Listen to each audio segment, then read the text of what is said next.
శ్రీకాకుళం జిల్లాలో హోంమంత్రి హోదాలో వంగలపూడి అనిత మొదటిసారి పర్యటించారు. శ్రీకాకుళం, విజయనగరం, మన్యం జిల్లా ఎస్పీలతో నేరాల నియంత్రణపై సమీక్ష సమావేశం నిర్వహించారు. అనంతరం హోంమంత్రి మీడియాతో మాట్లాడుతూ పోలీస్ శాఖలో దర్యాప్తుకు గత 5 ఏళ్లలో టూల్స్ కూడా లేవని, ప్రస్తుతం సీసీ కెమెరాల నుండి అవసరమైన అన్ని సమకూరుస్తున్నామన్నారు. కూటమి ప్రభుత్వం ఏర్పడ్డాక 9 నెలల్లోనే విజయనగరం జిల్లాలో మహిళలపై నేరాలు 20% తగ్గాయని తెలిపారు.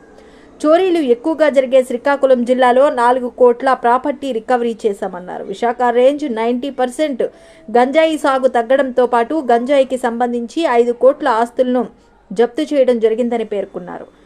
మహిళల రక్షణ కోసం శక్తి యాప్ను ప్రతి ఒక్కరి ఫోన్లో డౌన్లోడ్ చేయిస్తున్నామన్నారు. జగన్మోహన్ రెడ్డి పులివెందుల ఎమ్మెల్యే అని ఆయనకు 1+1 సెక్యూరిటీ ఇస్తారన్నారు. మాజీ సీఎం అవ్వడంతో కూటమి ప్రభుత్వం ఆయనకు Z+ కేటగిరీ సెక్యూరిటీ ఇచ్చిందన్నారు.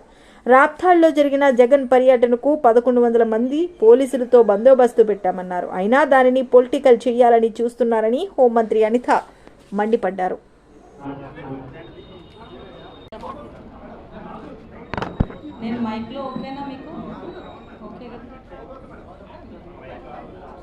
లాస్ట్ 5 ఇయర్స్లో మ్యాక్సిమం ఇన్వెస్టిగేషన్ చేయడానికి కావాల్సిన టూల్స్ కూడా లేని పరిస్థితి నుంచి ఈరోజు ఫింగర్ ప్రింట్ ఐడెంటిఫికేషన్ సిస్టమ్ దగ్గర నుంచి డ్రోన్స్ని, సీసీటీవీ కెమెరాస్ని, అదేవిధంగా అన్ని టెక్నికల్కి సంబంధించి అన్ని టూల్స్ని కూడా ఈరోజు డిపార్ట్మెంట్ వాళ్ళకి ఇవ్వటం, దాని పరంగా ఇన్వెస్టిగేషన్ కూడా చాలా ఈజీ అవ్వడం కూడా జరుగుతుంది.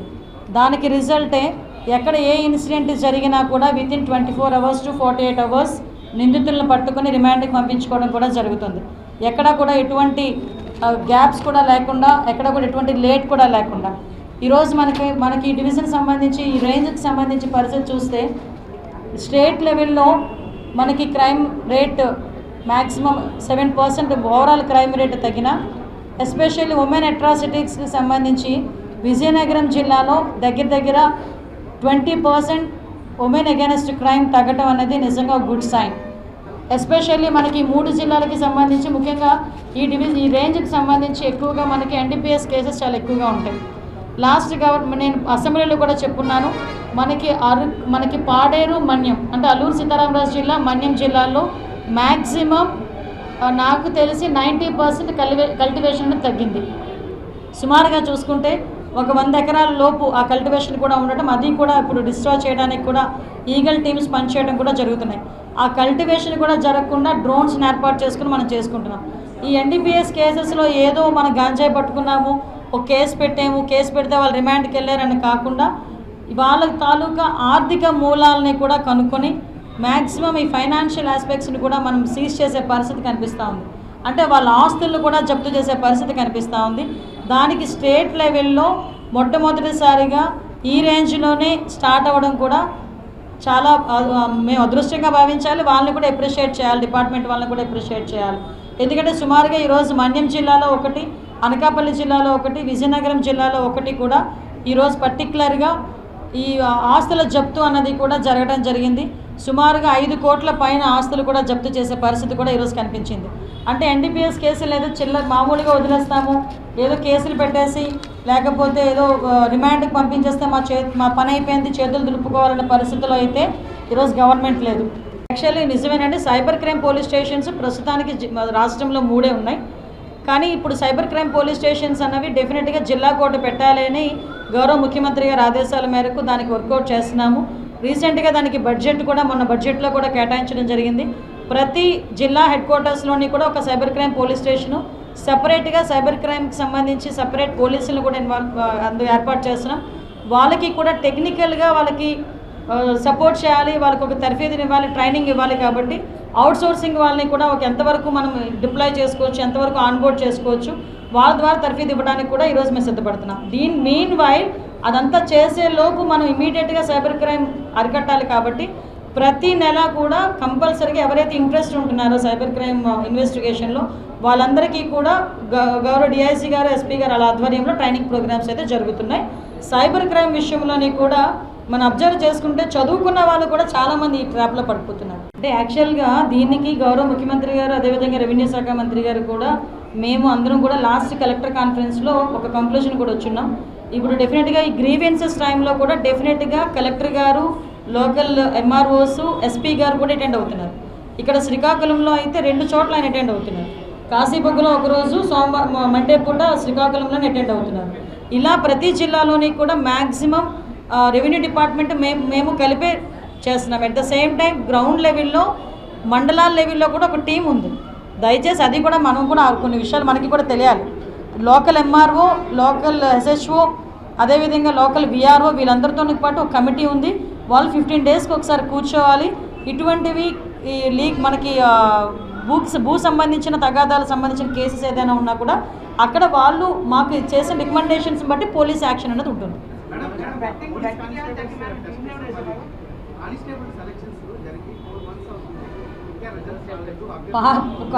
కానిస్టేబుల్ సెలక్షన్స్ కాదండి, అది ఫిజికల్ టెస్ట్లు జరిగి ఇమీడియట్గా రిజల్ట్ ఇచ్చేసాము. ఎన్క్యూఆ క్వాలిఫైయా నాన్ క్వాలిఫై ఇమీడియట్గా వస్తుంది. రిటర్న్ టెస్ట్కి కొన్ని కోర్టు కాంప్లికేషన్స్ ఉన్నాయి, అది పెద్ద ఇష్యూ కాదు. వితిన్ 1 మంత్లో మేము ఆ టెస్ట్ కూడా కండక్ట్ చేస్తాం.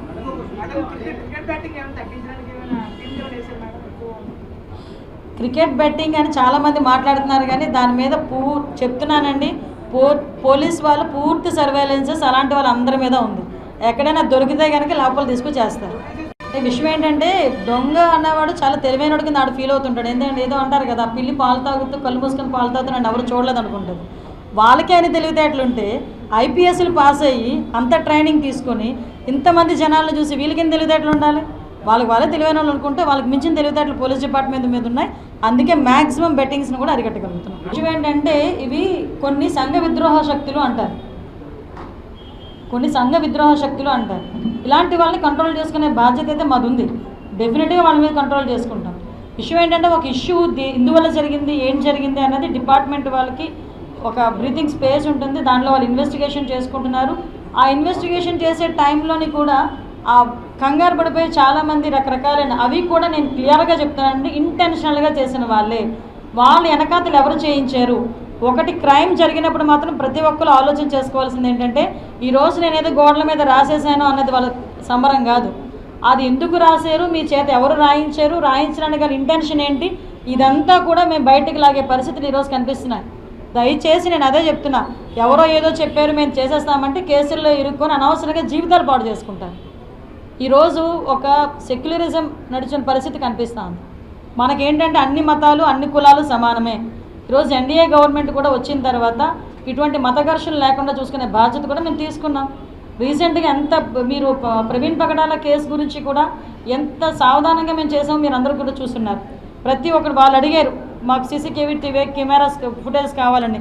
స్టార్టింగ్ నుంచి ఎండింగ్ వరకు కూడా సీసీటీవీ కెమెరాస్ ఫుటేజెస్ ఇచ్చాం. అట్ ద సేమ్ టైం వాళ్ళు అడిగిన ప్రతిదీ మీరు తెలియదు 36-38 అవర్స్ పోస్ట్ మార్టం చేయడానికి లేట్ అయింది. ఒక బాడీని పోస్ట్ మార్టం చేసేటప్పుడు వితిన్ అవర్స్లోనో లేకపోతే వితిన్ 10 అవర్స్ లోపల పోస్ట్ మార్టం చేస్తే ఫోరెన్సిక్ ఇచ్చేటప్పుడు రిపోర్ట్ ఇచ్చేటప్పుడు కూడా ఈజీగా ఉంటుంది. అయినప్పటికీ కూడా 38 అవర్స్ అయిన తర్వాత పోస్ట్ మార్టం చేసి విశ్రాంతి తీసినా కూడా ఈరోజు ఫోరెన్సిక్ డిపార్ట్మెంట్ వాళ్ళు అందరూ కూడా దీని మీద ఇన్వెస్టిగేషన్ చేసుకొని ఒక ప్రాపర్ వేలో కంక్లూజన్కి వస్తున్నారు. దయచేసి అందరూ కూడా అర్థం చేసుకోవాలి. ఎవరో ప్రేరేపించారని, ఎవరో చెప్పారని, ఎవరో కళల్లో ఆనందం చూడటానికి అనవసరంగా కేసుల్లో ఇరుక్కోకండి, జీవితాలు పాడు చేసుకోకండి. అంటే ప్రతిదానికి మా పోలీసు వాళ్ళు అంటే ఒక టైం అయిపోయింది. కానీ ఒక పులివెందుల ఎమ్మెల్యే, ఒక ఎమ్మెల్యేకి ఎంతమంది ఇస్తారు పోలీస్ ప్రొటెక్షన్? 2 మీ జిల్లాలో ఉన్నాయా? మా జిల్లాలో అయితే 1+1. మీ జిల్లాలో కొంత ఏదైనా మూమెంట్ ఉంటుందేమో అని 2+2 ఇస్తారు. ఎక్కడైనా థ్రెట్ ఉందనుకుంటే 2+2 ఇస్తారు.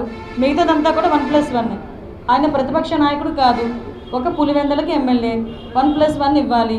కానీ కేవలం ఎక్స్-సీఎం అన్న ఒకే ఒక కారణంతో Z+ సెక్యూరిటీ ఇస్తున్నాం.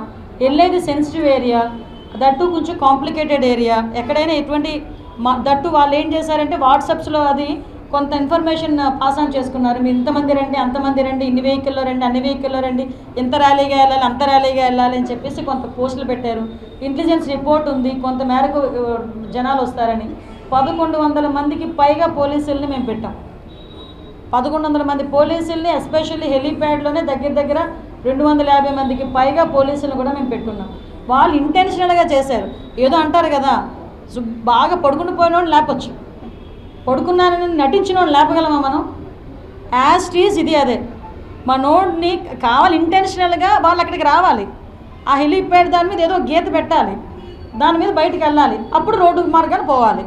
ఇది వాళ్ళ తాలూకా ప్లాన్ ఆఫ్ యాక్షన్. ఇప్పుడు మీరు జరగరాంది ఏదైనా జరిగితే అన్నారు, జరగరాంది ఏదైనా జరిగితానో ఏదో చిన్న గీత పడినందుకు నేను రోడ్డు మార్గాన్ని వెళ్తానంటే మేము ఓకే చేశాం కదా. ఇక్కడ అర్థం చేసుకోవాల్సింది ప్రజలైనా మీరైనా అర్థం చేసుకోవాల్సింది, మరి ఒక విఐపి జగన్మోహన్ రెడ్డి ఆ చాపర్లో వెళ్ళేదానికి టెక్నికల్ ప్రాబ్లం వచ్చింది, ఎక్కడేం జరుగుతుందో తెలీదు, నేను చేతులు ఎత్తేసానని పైలట్ చెప్పాడని మీరు చెప్పారు, దాన్ని మేము యాక్సెప్ట్ చేసి పంపించాం. మరి ఆ హెలికాప్టర్ అలా డిసైడ్ అయిన 10 నిమిషాలకి ఎలాగ టేకాఫ్ అయింది? మరి ఆ ప్రాణభయం ఆ పైలట్కి ఉండదా? సార్ మీరు ఆలోచన చేసుకోండి, ఇందులో ఏం జరుగుతుంది అన్నది. ఇది పొలిటికల్ చేయాలనుకుంటే చాలా ఇష్యూస్ ఉంటాయమ్మా. ఈవెన్ సునీతమ్మ గారు కూడా చాలా అక్కడ ఉన్న క్యాడర్ కూడా వాళ్ళు అగ్రెసివ్గా వెళ్దామని అనుకున్నా కూడా ఆవిడ ఒకే ఒక మాట చెప్పి వాళ్ళందరినీ కూడా ఇంట్లో కూర్చోబెట్టారు. నిజంగా అధిష్టాన నిర్ణయం మేరకు పోలీస్ డిపార్ట్మెంట్ రిక్వెస్ట్ మేరకు సునీతమ్మ, అదేవిధంగా అక్కడ ఎస్పీ గారు కూడా ముందు రోజు అప్పీల్ పెట్టారు ఎస్పీ గారు. ఇవన్నీ జరుగుతున్నాయి కాబట్టి మీరు కూడా దీన్ని ఇంకా సెన్సిటైజ్ చేయొద్దు. Thank you.